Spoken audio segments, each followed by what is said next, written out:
Добро вечер. Трета посета на специјалниот германски пратеник Јоханес Хајндел е зад нас во обид да се најде некаков нов патоказ за излез од политичката криза. Вечерва во топ тема. Час го погребуваат, час го оживуваат. Ки имали анекс на договорот од Пржино. Колку тој реално нуди инструменти за конечен излез од кризата. Што значи отворената лицитација од партиски услови? Дали е на повидок техничка, експертска или концентрациона влада? Дали потези диктирани од меѓународната заедница, кои би воделе кон брзи избори, се решение за проблемот со заробената држава?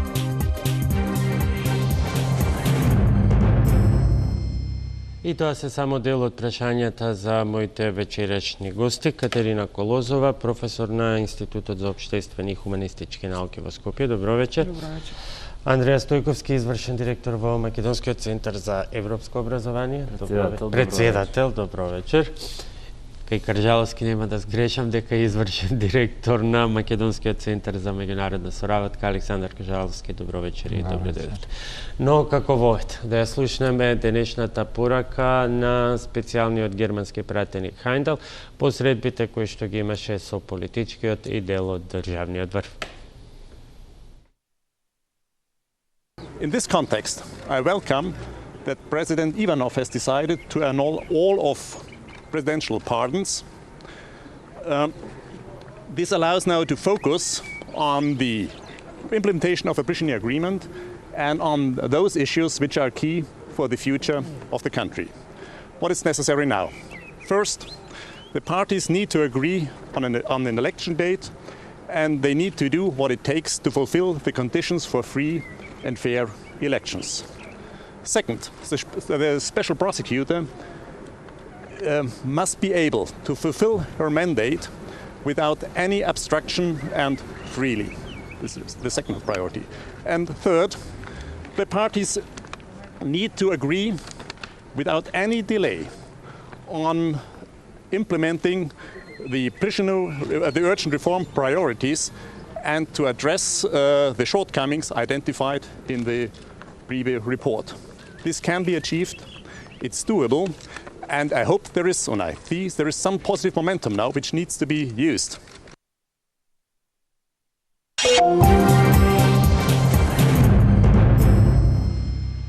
Тоа бе оценките од специјалниот германски пратеник кој вели дека излез има, само проблемот е во тоа дали се има волја и желба по него да се оди. Достигни ли се Кржаловски овие три задачи кои што ги предочи Хајндел? Достижни се секако, прашање кога и како. И до сега беа, гледавме дека заради инсистирањето на терминот на избори, се одолговлекуваат другите процеси и не се завршија како што требаше или со консензус да се констатира дека се исполнети условите, особено за избирачкиот список, нешто што по мене можеше и мораше да се заврши на време, ама еве уште не сме го завршиле.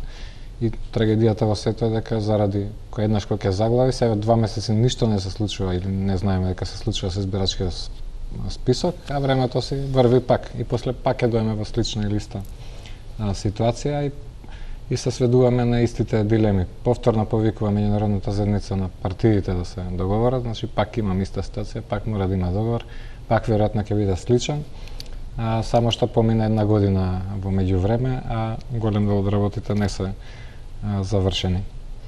По мене ќе има некој редефинирање на Пржинскиот договор, особено во клучните две работи, термин за избори, веројатно условено со исполнувањето на условите за избирачки список, за медиуми и за раздвојување од партијата, мада тоа се откажа СДСМ како посебен услов.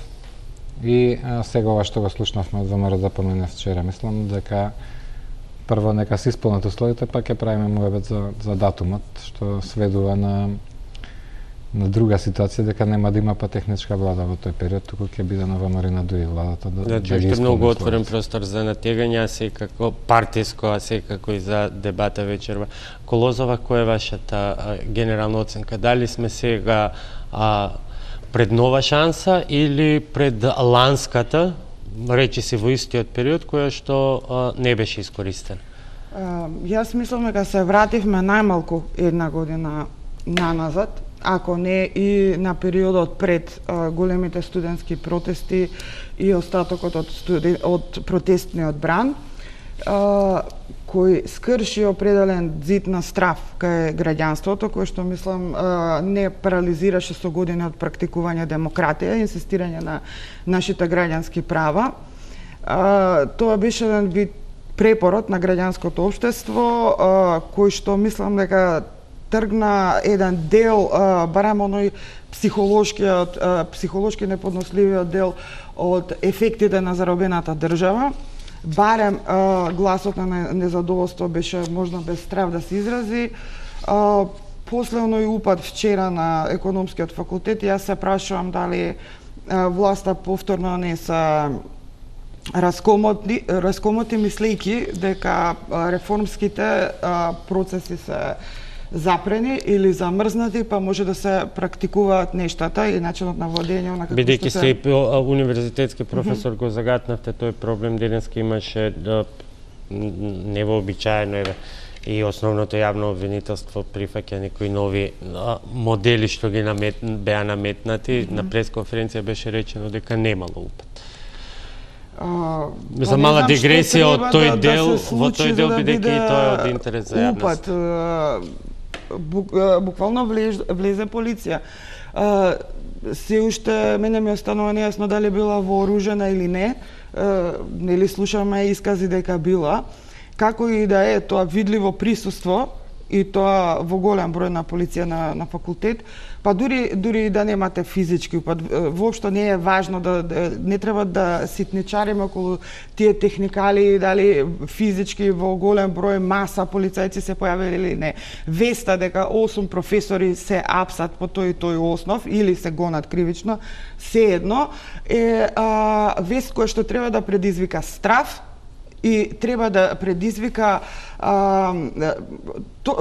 не само страв, туку треба да предизвика покрај стравот оној посекуваниот ефект од страв, од тој страв, а тоа е воздржување од протестирање во однос на начинот на владење. Токму тоа е заробена држава, токму тоа е не знам, мешањето на партијата со тоа што не е секој само партија, туку станува збори за некаков хибрид меѓу партија и бизнис клика и институциите на власта, бидејќи тие институции некогаш може совршено законито да се користат, но таа законитост се практикува селективно. И целта на тоа селективно практикување е застрашување. И јас ова вчера го доживев како порака до сите професори што се дрзнале да се побунат, дека ќе им се случи нешто слично како оној доктор што му се случи кога се дрзна да организира штрајк. Без оглед на индициите што се тврди дека ги имаат и сомнежите и доказите? Сосема независно од тоа. Значи, дури и да се виновни, дури и да се потврди дека се виновни, практикувањето на законот е селективно и неговата цел е застрашување на демократската и слободна јавност. Јас немам, например, сомневање дека пред повеќе години имам сомневање, а сега пак излегува дека прејудицирам нечија вина, но да речеме јас лично, мое лично убедување или интуиција во однос на Велија Рамковски, например, било секојаш дека сигурно било нешто многу проблематично во неговото работење. Но јас бев вознемирена, затоа што знам дека целта не е воведување ред, дисциплина и поредок, туку целта е закана кон секој кој ќе се дрзна да ја критикува власта. И од тие причини мене не ме интересира толку многу во случајов дали тие професори земале подкуп, колку селективно се практикува власта. Ќе разговараме и тоа е само уште да го додам. Тоа е суштината на Прибе. Прибе е многу конкретен сет на препораки кои што ни предлагаат начини како да го решиме овој проблем. Да, меѓутоа токму тој сет Андреја беше заборавен речиси година дена и сега имаме повторно од почеток со истиот редослед. Дали овој ист начин и особено истиот редослед на потезите, поставување повторно од наопаку од датумот, може да води кон некаков резултат? Прво, достижни се ако имаме посветеност или ако имаме политичка волја. Реформите кои што се очекуваат или чекорите кои што од нас се побарани, барем денеска во денешнава изјава. Второ, не се согласувам дека сме се вратиле година и повеќе наназад пред студентските протести, бидејќи ако сакаме да ги гледаме успесите на Пржинскиот договор, тогаш специјалното јавно обвинителство се уште функционира.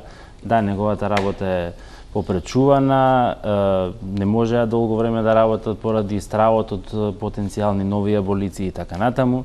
Опозицијата е во парламентот функционира. Груевски не е премиер на владата. Има многу од работите кои што со Пржино беа договорени и кои што се уште имплементирани или барем стојат таму каде што се. Така што не сме толку вратени наназад за да имаме такви големи стравови. Целиот проект, особено бидејќи во него повторно се враќа и итните реформски приоритети и препораките на Прибер, имаше една сосема поинаква димензија. Итните реформски приоритети беа заборавени во нашиот дискурс. И бидејќи дискурсот кој што го наметна нашите политички лидери овде, првенствено мислам на оние кои што ја сочинуваа владата во времето кога се создаваше таквиот дискурс, се зборуваше првенствено за изборите и за тоа кога изборите ќе дојдат и што тие ќе донесат, односно дека тоа ќе значи пресуда од народот, заборавајќи при тоа дека народот не е судот, ниту пак може да биде порота. Правдата е поинаков процес надвор од изборите. Меѓународната заедница го прифати таквиот дискурс и продолжи да се занимава, да прави притисок околу изборите и околу реформите кои што требаа да се случат пред да бидат одржани изборите. Итните реформски приоритети не беа заборавени во ниту еден момент. Денеска баш бев на една средба во подготовка на состанокот на Комитетот за стабилизација и асоциација кој што треба да се одржи следната недела. Повторно дискутиравме за итните реформски приоритети и се подсетивме дека и минатата година во септември, на 18 септември кога беше комесарот Хан во Македонија, се одржа сесија на пристапниот диалог на високо ниво, на кој што исто така беа дискутирани итните реформски приоритети. Немаше ништо. Тоа зависи од политичката волја и од посветеноста на владата која што ја имавме. Една влада која што беше задолжена за спроведување на изборни реформи или подготовка на избори и една влада која што немаше политичка волја за европски реформи или за демократизација на држава веќе 8 години назад. Очигледно е дека меѓународната заедница нема енергија за некакви нови преговори, за некакви нови анекси и тоа е пржинската рамка таква каква што е основата да се оди натаму. Меѓутоа, ако досега главната забелешка беше дека една од главните слабости е што таа рамка беше ставена наопаку и се почнуваше со датумот, понатаму следуваше исполнувањето на предусловите, се повторува ли грешката повторно истата грешка, ако редоследот на обврските е повторно тој како што го наведе Хајндел. Датум, гаранции за специјалното обвинителство и работа на итните реформски приоритети. Крежалов? Очигледно е дека нема друга разрешница освен избори, порано или покасно. Мора да се случи. Тоа беше и првиот пат, сега е повторно е прв приоритет, што го кажа Хајндел. И тие мора да ги има, дали ќе ги има во октомври, дали со локалните или ќе дочекаме редовните, ќе видиме што ќе биде договорот. Зајакнато е сега вниманието на специјалното јавно обвинителство, можеби заради оно што бевме сведоци, одложувањата, обструкциите и слично, така да ќе има посебно внимание, ама доста од работите други па отпадна, бидејќи од Пржинскиот договор нели се зборуваше за медиумските реформи, па избирачкиот закон, не само листата, па и интеретнички односи и корупција се спомнува и полека со тек на времето отпаѓаа сите, остана на крај само избирачкиот список да се прочисти. И сега е прашање како сега да се имате ли стигне чувство до дека се избори? враќаме на тој проширен список, бидејќи повторно се враќа тоа, освен итните реформски приоритети, Хајндел денеска беше многу конкретен и извештајот на Прибе, извештајот на Прибе е еден сет широк. Кои што ги содржи, ги опфаќаат и медиумите, и наблюдувањето или парламентарната контрола, и сите други институции. Итните реформски приоритети или Прибе, истото. Истиот извештај. Јас или... Погали. Да не те прикам. Не. Што сакав да кажам, да, во врска се упаднав, може да пресеков поентата. Препораките на Прибе се нешто што може да се реализира само долгорочно. Значи, нешто за кое што не треба година до две. Мислам дека е наивно да се очекува нивно, дури и делумно исполнување пред изборите. И не знам кој и воопшто од вклучените страни во овие преговори можел да мисли дека е можно нивно исполнување. Значи, ако го прочитате внимателно тој сет на препораки, прво диагноза, а после и препораки, тоа се длабински процеси кои што не можете само технички да ги решите и не се прашање на техникалија и подразбираат големи политички кршења. И тоа се кршења околу кои не можете да бидете ситничав како техникалиите околу избирачкиот список, кои што најпослед на вистина се само методолошки прашања можеа многу побрзо да се решат околу, например, не знам, реформата на УБК, која е прва. Ние упорно ја забораваме. УБК е првата реформа и препорачана во Прибе извештот или итниот итните реформски приоритети, првата, и дури и не е, значи тоа не е по случаен распоред, почнува со премисата дека од тука се влечат сите проблеми. Значи, не само заради аферата со прислушкувањето, туку заради тоа што нашиот закон, значи пак се враќаме на заробената држава, и како што се обидуваме ние и кај Александар во институтот и кај нас во центарот и кај нас во институтот, се обидуваме да поентираме постојано дека заробена држава не е нужно само корумпирана држава. Заробена држава може да има совршено легални механизми на заробување. И сега, например, вие имате закон кој дозволува УБК да биде без никаква контрола. Уборно се спомнува таа парламентарна комисија која што треба да ја контролира работата на УБК, а никој не спомнува дека Прибе го подвлекува парадоксот кој што не е можно некој свесно да напише нешто, односно несвесно да напише толку абсурдно, значи тој цинизам е свесен. Имате во законот дека УБК има контрола само од комисија која што самото УБК ќе одобри. Значи, замислете, вие својот надзор го одобрувате или не. А од друга страна имаат апсолутно дискреционо право да располагаат со информации и да ја контролираат работата. Малтене да ја контролираат затоа што имаат право да даваат наредби на финансиска полиција, на МВР, на кои се институции. Значи, они легално владеат со се. Да, но вие сега отворивте едно од суштинските прашања за кои што ние во изминатата година воопшто не проговоривме, се задржавме на техникалиите, иако имаше и некои експерти дојдени од странство, се подготвува еве конкретно за реформите во УБК некакви концепти. Но ние останавме на формата институционално, кадровска и персонална. Колку е, еве Стојковски, вие го споменавте, колку е значајно тоа што Груевски не е премиер ако во исто време останува системот тој за кој што се веќе детектирани клучните негативни страни. Дека Груевски не е премиер, не можеме да му го негираме тоа како успех на Пржинскиот договор.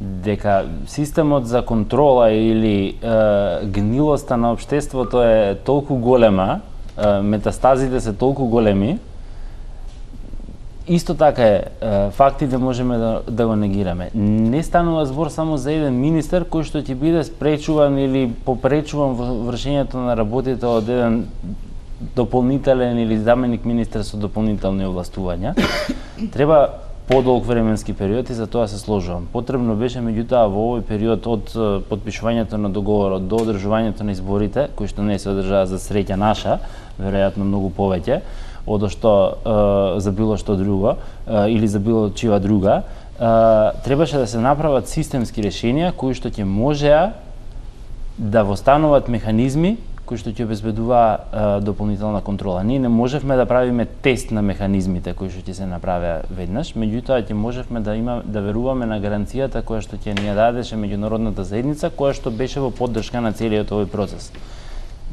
Енормно многу го поддржуваат специјалното јавно обвинителство. Сигурен сум дека ако започнеа реформските чекори во сите други сегменти, и тоа ќе беше доволно добро поддржано. Така што тоа ќе требаше да им биде гаранција дека таквото системско решение во иднина ќе даде некаква гаранција дека ќе функционираме добро. Што значи тоа? Тоа е втората точка. Гаранција за специјалното јавно обвинителство. Тоа не е гарантно писмо за техничка роба што се издава, имајќи предвид кога видовме што се случуваше во изминатиот период. Од друга страна, проблематично е че не е еден од условите на опозицијата кој што го постави деновиве, Уставниот суд да одлучи дека СЈО е уставно. Не сум сигурен дали беше така формулирано барањето, меѓутоа дури ако било, подобро ќе беше ако беше формулирано на следниот начин, дека Уставниот суд треба да се произнесе конечно по иницијативата која што стои во ФИОК веќе многу долго време. Затоа што тоа е една од заканите кои што стојат врз работата на специјалното јавно обвинителство. Меѓутоа, досега јас се сомневам дека ние сме виделе институција на која што толку многу амбасадори биле на пресконференција, која што толку многу меѓународната заедница ја поддржувала во смисла појавување со незе, поканување, сликање, твитовите кои што излегоа со сликата со сите амбасади, беше исто така поддршка за специјалното јавно обвинителство. Да не зборуваме за обуки кои што ги добиваат, за финансиска помош која што ја добиваат, за опрема која што сигурен сум дека ја добиле, за нешто што јас не го знам, веројатно и никој од нас овде, што представува помош во истрагите кои што ги прават. Сето е тоа во ред, ама ние да бевме држава со сите нишани, ништо од таквите пораки немаше да ги има. Кај нас беа во многу подиректна форма и многу понедипломатски од што е вообичаено. Да бевме ние држава со сите нишани, немаше да имаме специјално јавно обвинителство, односно немаше да имаме потреба од специјално јавно обвинителство, работата ќе ја завршеше јавниот обвинител кој што треба да биде независен. Сега имаме два нови моменти деновиве, а тоа се своевидна размена на услови, предуслови од страна на власта и опозицијата. Пред условите на опозицијата се веќе споменавме да се изјасни Уставниот суд околу специјалното јавно обвинителство и ослободување на сите притворени или осомничени од шарената револуција, ослободување од гонење. Од друга страна, условот на ВМРО-ДПМН е СДСМ да се изјасни, да изјави дека го прифаќа избирачкиот список, па оттаму да почне се. Сега, дали се ова некои црвени линии кои што ги позиционираат партиите во некакви нови преговори за кои што неофицијално се случуваат веќе и деновиве? Мене ме разочарува тоа што црвените линии се повторно толку технички и ситничарски. Вие признајте го избирачкиот список, вие произнесете се за уставноста, значи ако се прво можете секој ден да создавате проблемчиња од тој тип, некој да измисли иницијатива за која што треба да се, како е во оспорувањето на уставноста на специјалното јавно обвинителство, и потоа да го чекаме исходот и да бркаме некакви шарени балони кои ни ги пуштаат елитите, пренасочувајќи ни го вниманието кон маргинални работи. Јас мислам дека она за кој што треба да се договорат конечно елитите е конкретен акцијски план за спроведување на реформите според Прибе. акцијскиот план треба да ги засега овие длабински реформи и да оди според листата на приоритети онака како што е воспоставена во извештајот, оставајќи го прашањето на избори како маргинално, но да се најде некаква форма во која што сите заедно ќе учествуваат во спроведувањето на овие реформски процеси. Затоа што на сите заедно им треба ресетирање. Пред се ресетирање од аспект на нивните основни демократски капацитети.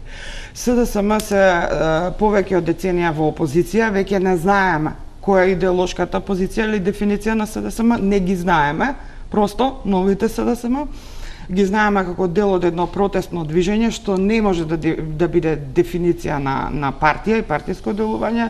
ВМРО во меѓувреме јасно се дефинира како авторитарна партија.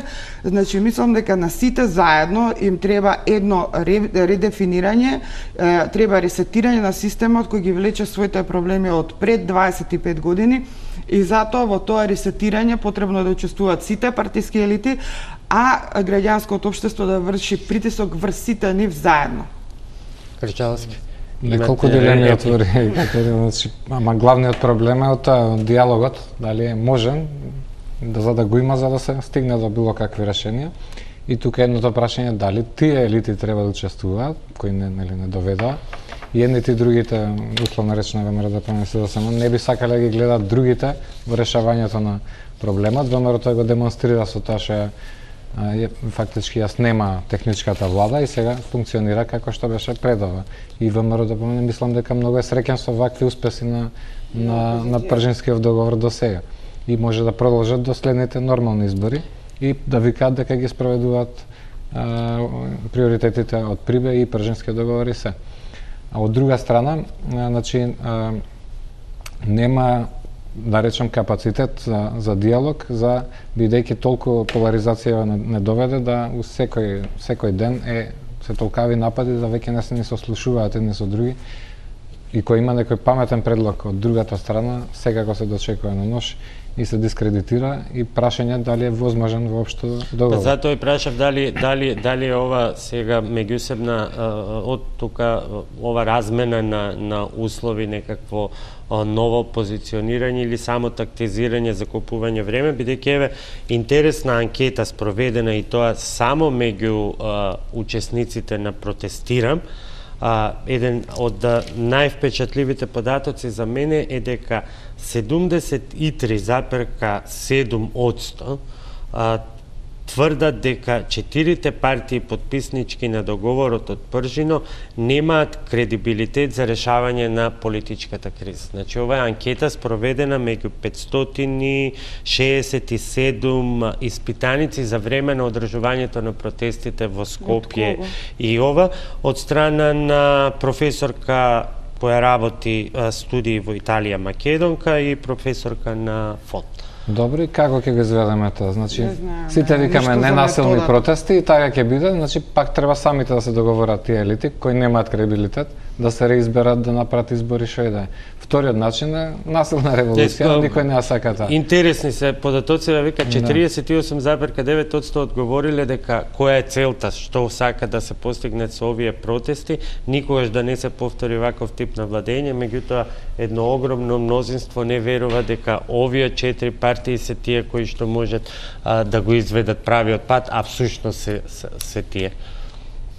Јас мислам дека со ова неверување дека овие 4 партии може да го изнедат решението, дека само се создава значи ситуација на криза и се помага во бесконечното одржување на ситуацијата на криза. Значи, не знам на кому му оди ова од рака, кој има од ова полза, како што кажа Александар, излегува дека ВМРО и ДУИ всушност имаат најголема полза од бесконечнава криза и одложувањето на изборите од комплетно нејасни, образложени се причините, но со нејасни цели. Значи, јас за цело време не можам да сватам зошто се одолговлекува на неопределен рок се одложуваат изборите без да се има решение за периодот помеѓу. Значи периодот помеѓу штом ќе истечат тие 100 дена на вистина е враќање на ВМРО и на ДУИ. Дури и законски Груевски има право да се врати. Ова е производ на политички притисок што се уште не е вратен. Значи не ми е јасно со која цел се создава ситуација кај што може да се реинсталира потполно истата власт и после абсурдно да се бара од истите тие луѓе да ги спроведат реформите. Значи и сега повторно сме во таа ситуација, бидејќи да духот не ги бива, значи оставаме ништо да не се случи, тогаш ги оставаме овие кои што се веќе на власт, тие да го спроведат прибе. Јас тоа не го разбирам. Освен како свесно одржување на криза од не знам кои причини. Веројатно некоја кратковида стратегија е во прашање. Стојковски, ваш коментар. Ова е абсурд да кажеме дека немаат кредибилитет за да ги спроведат, за да го водат диалогот или да постигнат некакво решение. Прво покажаа дека успеваат да се договорат кога ќе ги седнат на маса и кога ќе ги држат за ова. И 2 јуни и 15 јули минатата година беа таков договор. Ова што ние кај нас го гледаме е енормен ангажман на меѓународната заедница, заради тоа што Македонија е сепак failed state, промашена држава, која што не може самата да функционира, очигледно е тоа. И минимални залагања на политичките лидери, вклучувајќи ги и овие граѓани кои што се сега на улица и протестираат секојдневно повеќе од 40 дена. И кога зборувам минимални, не сакам воопшто да ги потценам ангажманите на граѓаните на улица, тоа за нив е енормно залагање, бидејќи тој никој не ги организира. Тие се граѓани кои што излегле заради тоа што имаат потреба да видат оваа држава да почне да функционира како што треба. Договорот ќе биде постигнат и ќе биде повторно израз на некаков притисок од меѓународната заедница, а тоа што ни го наметнуваат прво датумот или што го споменуваат прво датумот, не значи дека датумот треба да го утврдиме фиксно. Никој не Хајндел денеска не кажа дека треба да договориме датум 24 април 2017 година. Туку Хајндел рече дека треба да договориме датум. Можеби датумот ќе биде договорен во наредните 9 месеци, 100 дена по завршувањето на утврдувањето на новиот избирачки список и по решавањето на состојбата во медиумите. Некаква условена варијанта што ја спомена Кржаловски, но за тоа ќе разговараме по кратката пауза за реклами. Останете со нас.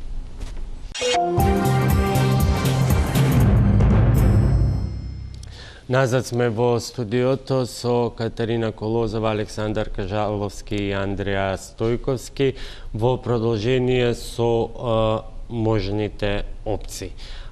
Исправени сме повторно пред речиси истата ситуација како и лани, значи евентуално утврдување на датум, условен, неусловен. Она што е во пржено е факт дека така наречената техничка влада доаѓа на некои 5-6 месеци пред датумот на одржување на изборите, меѓутоа се покажа дека тие инструменти на тежа и против тежа, особено оние хибридни функции, не функционираат баш најдобро.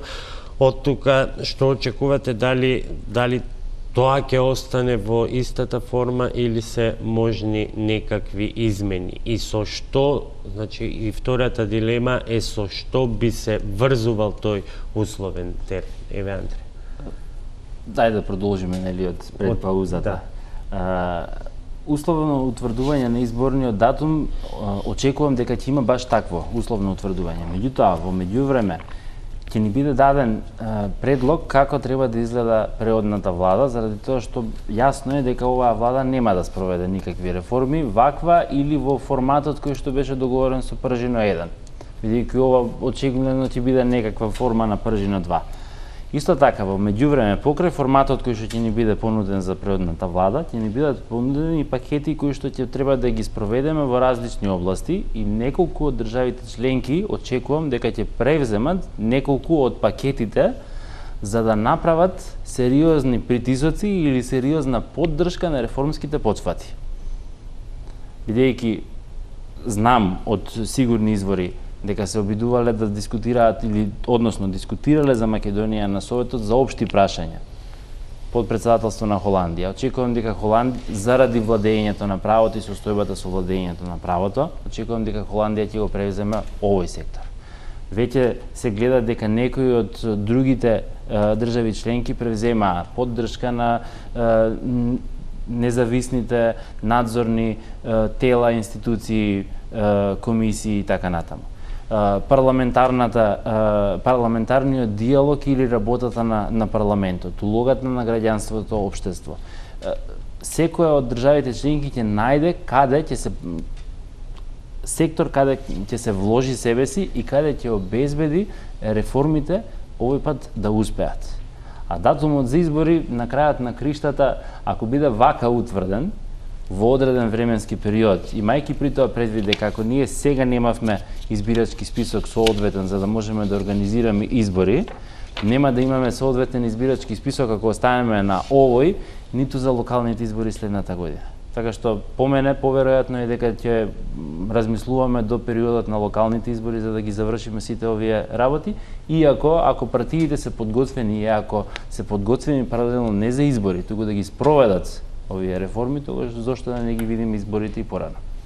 Крđалски, каква условеност гледате ви? Па мислам потешко ќе биде, за тоа го реков тоа со диалогот, да се постигне договор.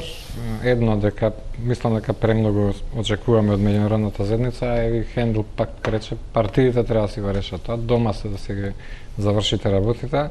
Они се тука да помагаат да фацилитираат. Да, може да има некоја таква улога или притисок, ама не очекувам кој знае какво.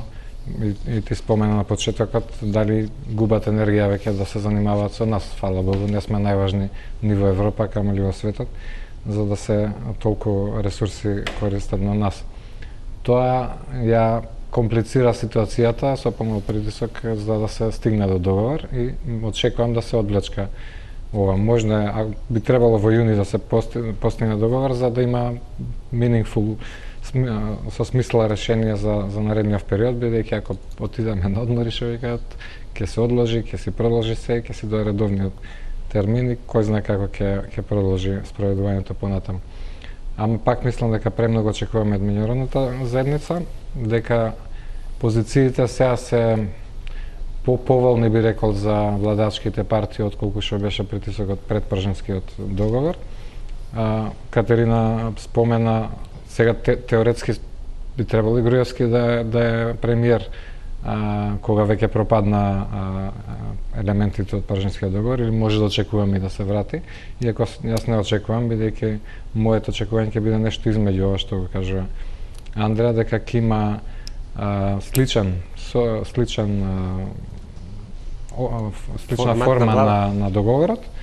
Со тоа што исто мислам дека не функционираше ова со дополнителни министри, би требало да се јасни позиции, ако има учество на опозицијата во некој од министерството, тоа да бидат министри со сите марифети, со сите функции и овластувања, без посебна контрола. На прашање зошто ВМРО ДПМН би се согласил на тоа, бидејќи тоа била одстапка плюс од она што се согласиле година дена порано. За жал, мислам дека во случајот в Македонија е многу подобро гледана, односно многу пофокусирано се гледа на Македонија од што се гледало претходно. Именувањето на специјалниот представник од страна на Германија доаѓа откако Германија веќе многу гласно зборуваше во рамките на Советот дека портфолиото за Македонија треба да се префрли од DG-NIR, односно од проширувањето во секторот на Федерика Могерини и на надворешни акции. Така што ова нејзино вложување ќе бара дека треба да има некаков резултат. Резултатот ќе биде онаков како што европските партнери очекуваат дека треба држава да покаже, бидејќи станува збор за држава кандидат за пристапување во членство. Така што посветеноста очекувам дека ќе биде максимална. Дали Хајндел зборува за тоа дека тоа треба да дојде како резултат на договорот помеѓу политичките лидери или тоа треба да се потрудат политичките лидери, на крајот на криштата, да, тие ќе треба да постигнат некаков договор, меѓутоа очекувам дека ќе биде многу посериозен притисокот кој што ќе биде направен сега од што било правено претходно, бидејќи во овој случај имаме држави членки кои што инсистираат на некаков договор. Многу посериозна многу посериозен притисок од што притисокот кој што го правеше комесарот Хан, без при тоа да сакам да го омаловажувам неговото влијание. Јас сметам дека јас се согласувам со сите досегашни критики и на опозицијата и на граѓанското движење кое што протестираше изминатиот период, дека првиот датум за избори беше ужасно краток, ужасно рано беа планирани и дека најверојатно новата влада, која што повторно ќе беше истата, старо-нова ќе беше, веројатно ќе требаше и од таа ќе се очекуваше да го спроведува прибе, но ќе го спроведуваше на начин дека што се плашам дека еве во мигов го спроведува. Така што без сомнение тој датум беше неприфатлив. Но она на кој што можеше да се инсистира е нешто што во меѓувреме го заборавивме, фиксирајќи се на овие датуми кои требаше да ги одложуваме, април па јуни, го заборавивме првото барање и инсистирање уште пред да се потпише Пржинскиот договор, значи она што преовладуваше во дискурсот на опозицијата дека ни е потребна преодна влада од најмалку година-две.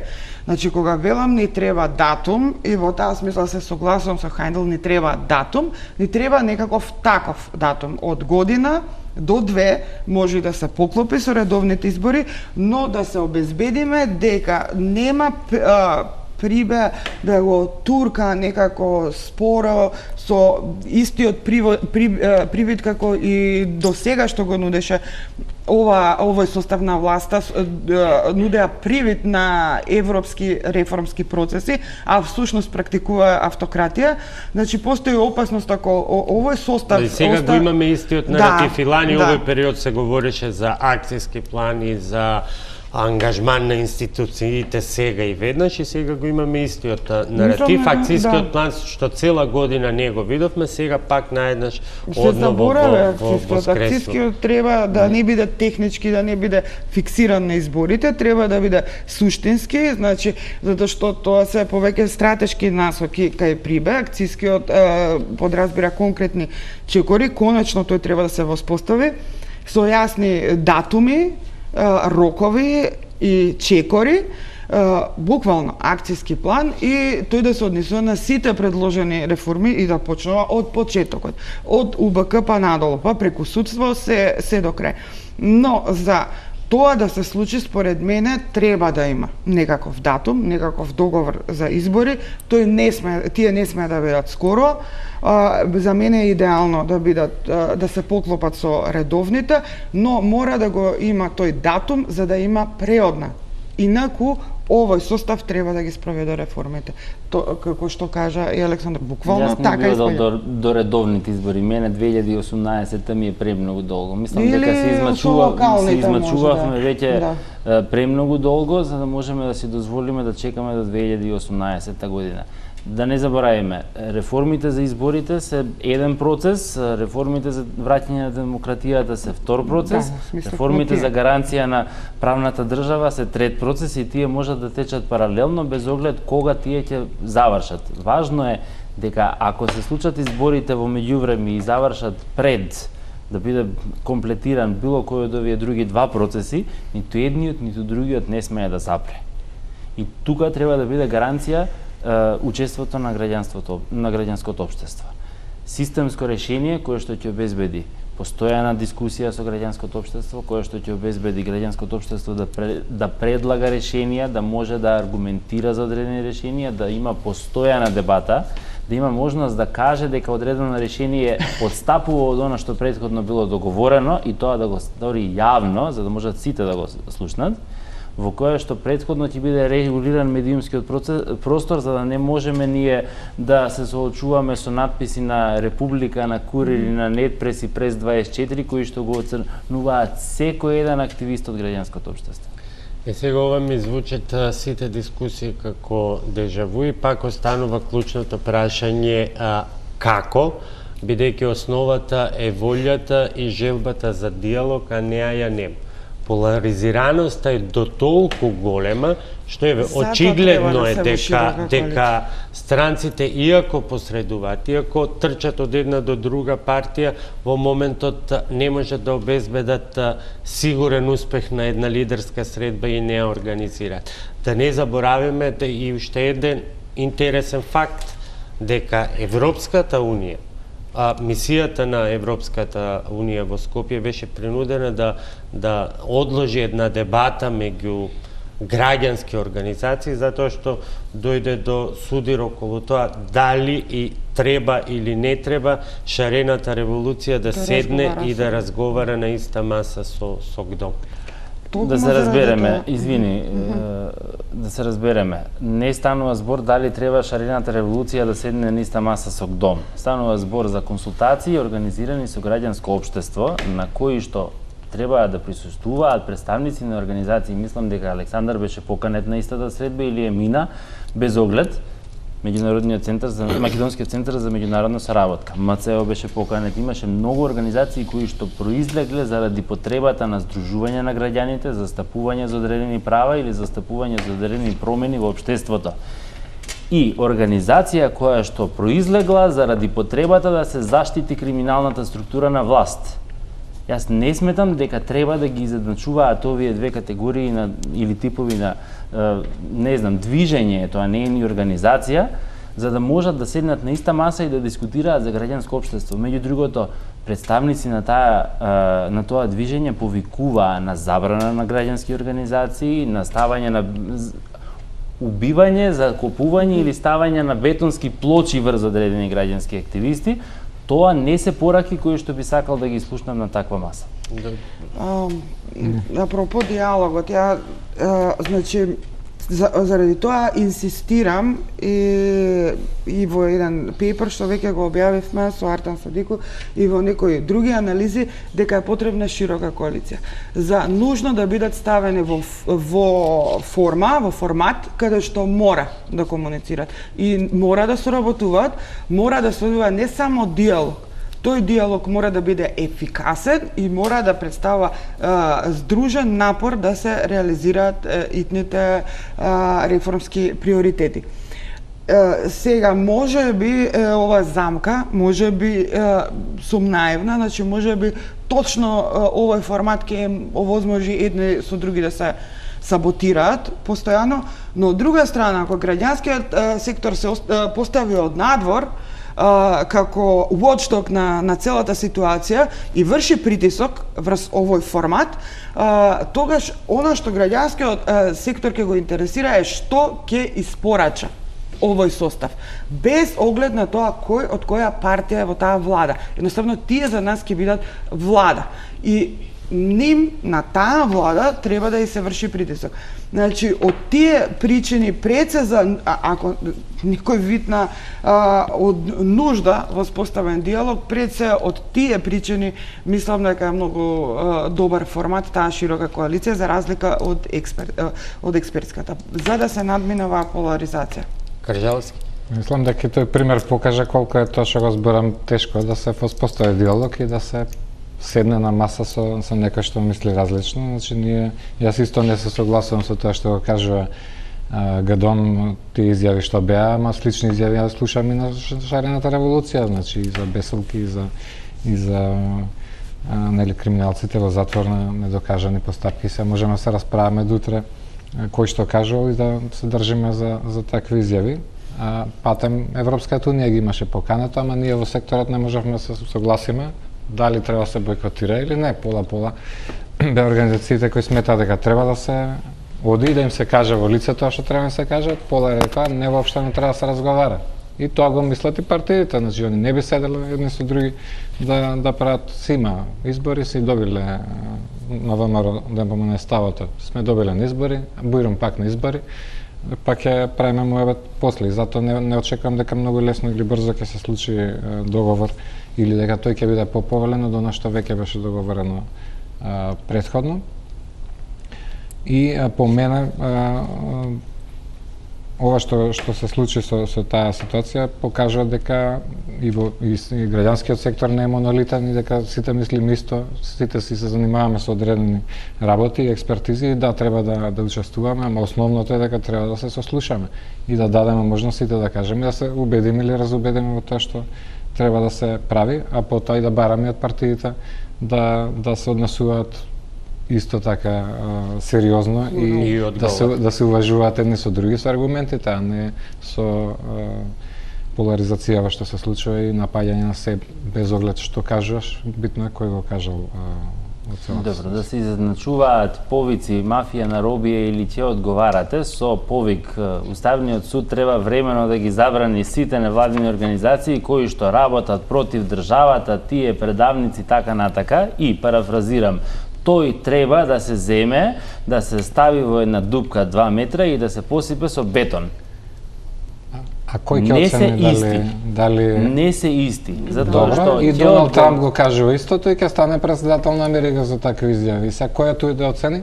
Кој кај нас да оцени дали се сумневам дека Доналд Трамп ќе стане председател на Америка, ама добро. Па се сомневај дека ќе стане кандидат Дека тоа настана денот ќе ве прашам во завршницата да излеземе малку од нашите граници, меѓутоа претходно уште една пауза за реклама.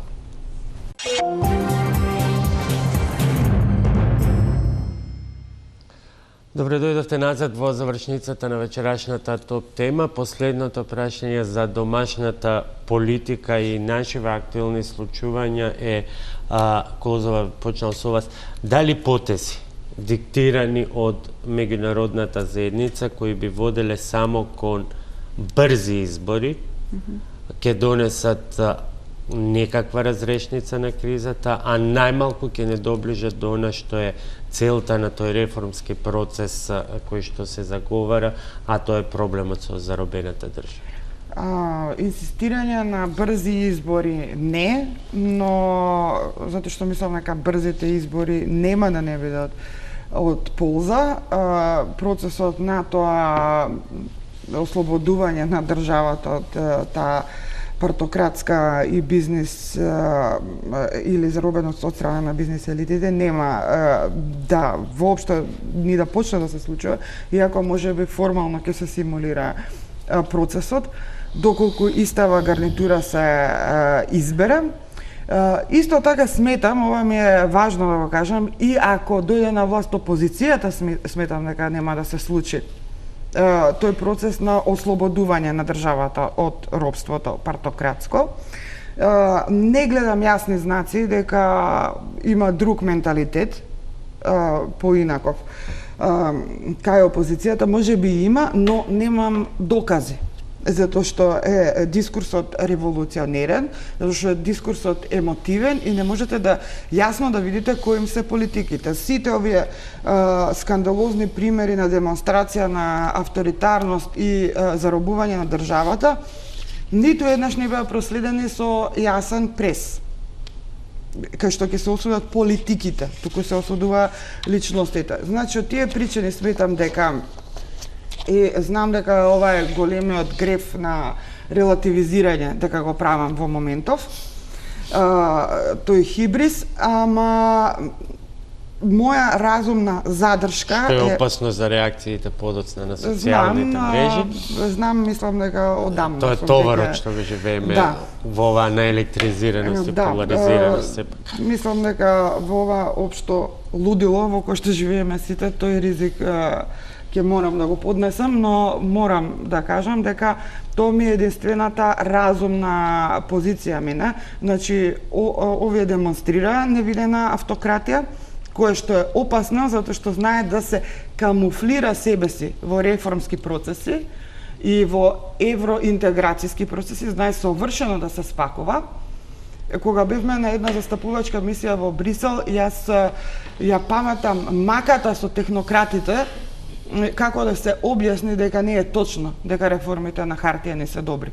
Напротив, реформите ни на хартија не ни се добри, затоа што постои законодавен трикстерај, како да го наречам, сет на трикови, кој легализира и го камуфлира тоа легализирање на антидемократско постапување.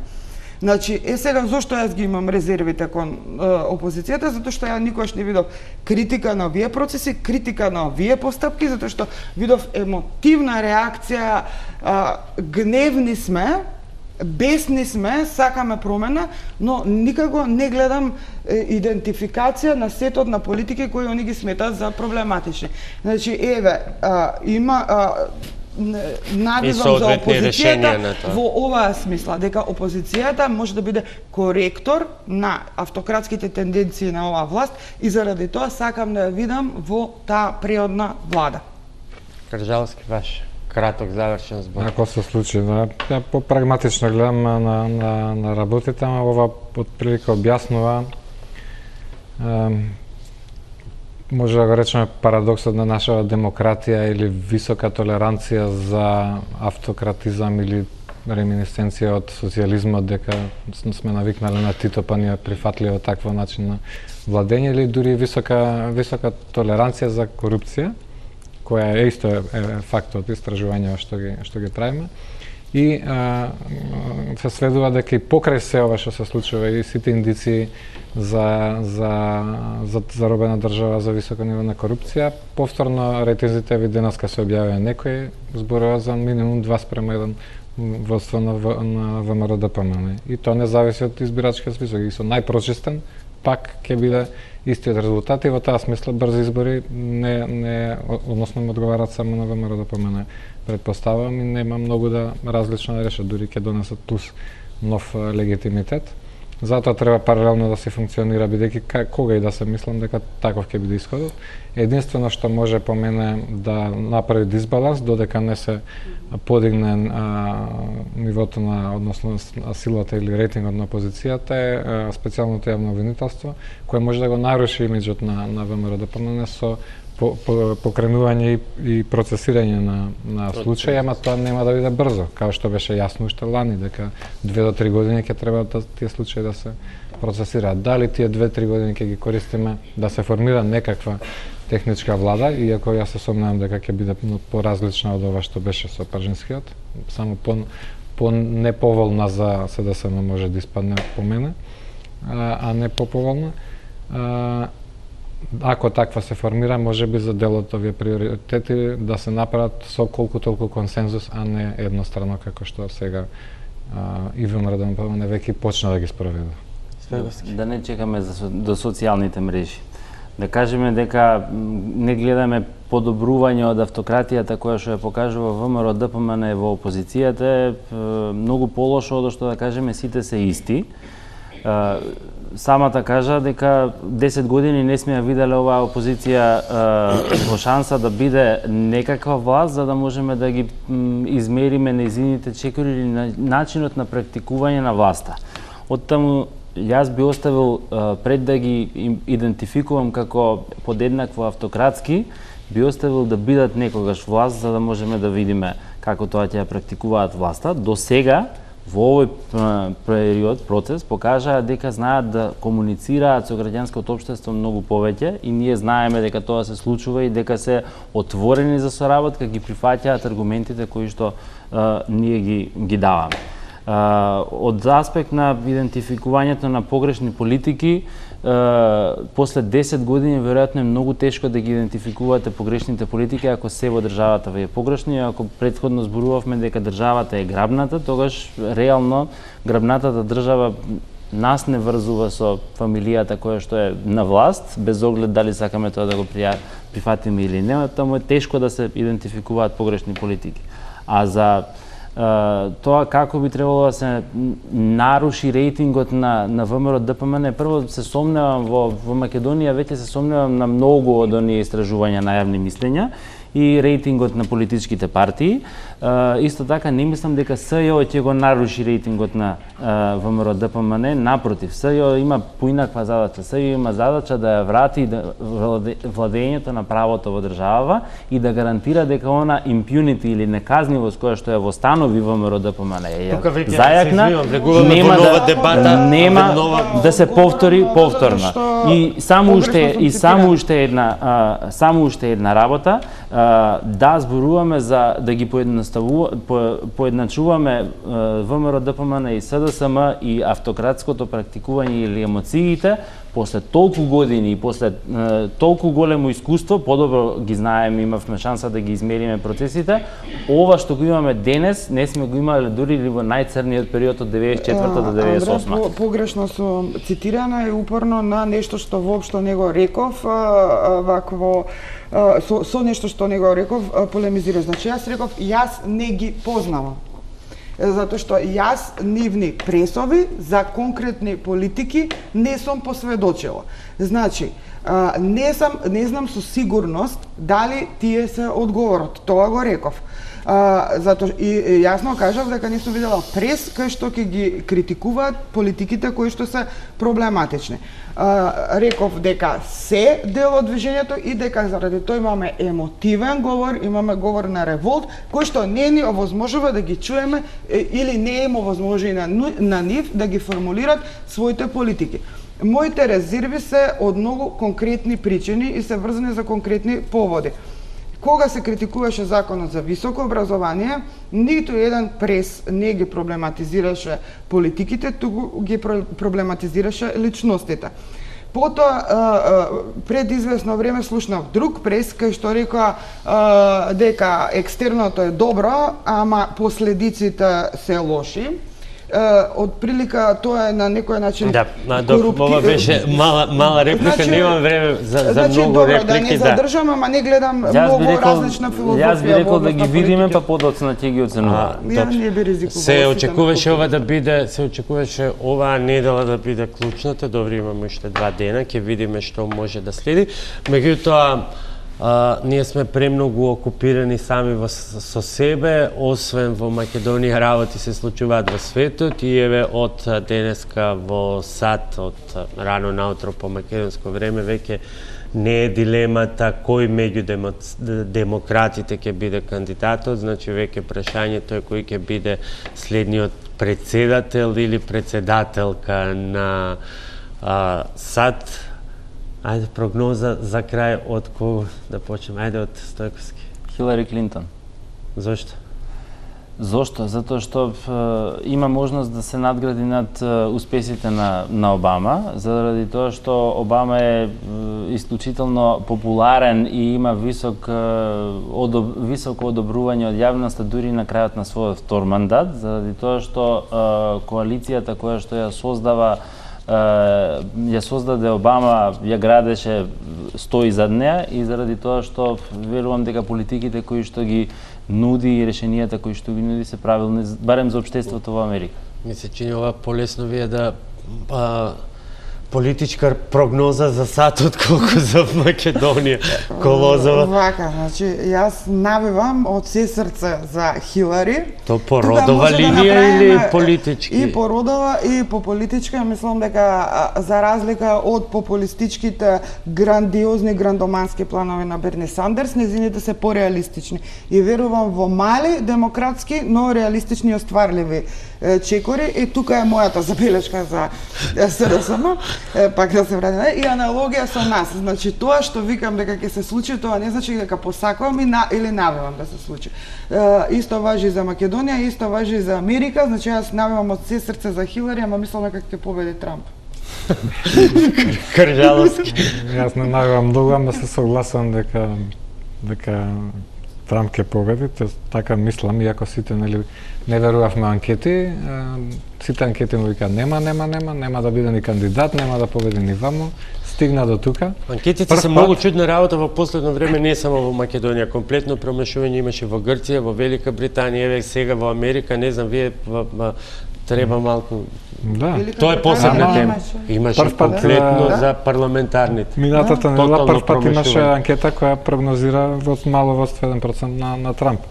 И не бе ме изненадило, мојата логика е подруга. Денес веќе имаше анкета во која што Хилари Клинтон има 11% водство пред Трамп. Има и Касич и како се вика Круз предности, ама не испадна така. Мојата логика е дека Трамп ги долго се спрема за ова очигледно, дека учествуваше не случајно во реалити шоу, иако е ова Америка е демократија, кај што стварно гласаат народот и гласачите, а не високите бизнисите и кои ги финансираат пола од кампањите, 150 души ги финансираат сите средства за овие избори, а ако е стварна демократија, Доналд Трамп има повеќе шанси зашто луѓето го слушаат тоа што го кажа, односно сака да го чуат тоа што он го кажа, колку е тоа лошо или неприфатливо и за другите држави и за самиот концепт на демократијата, ама луѓето едноставно реалити шоу гласаат за тоа што е најпопуларно. Во секој случај ми се допадна ова на Колозова, сакам да биде Клинтон, но мислам дека ќе победи Трамп. Ви благодарам на сите тројца што бевте вечерва мои гости. За жал, вакви прогнози за македонските собитија многу не се можни, бидејќи работите се менуваат од час во час. Останува да го следиме развојот на настаните во следните денови. Тоа беше се за вечерва. Довидување.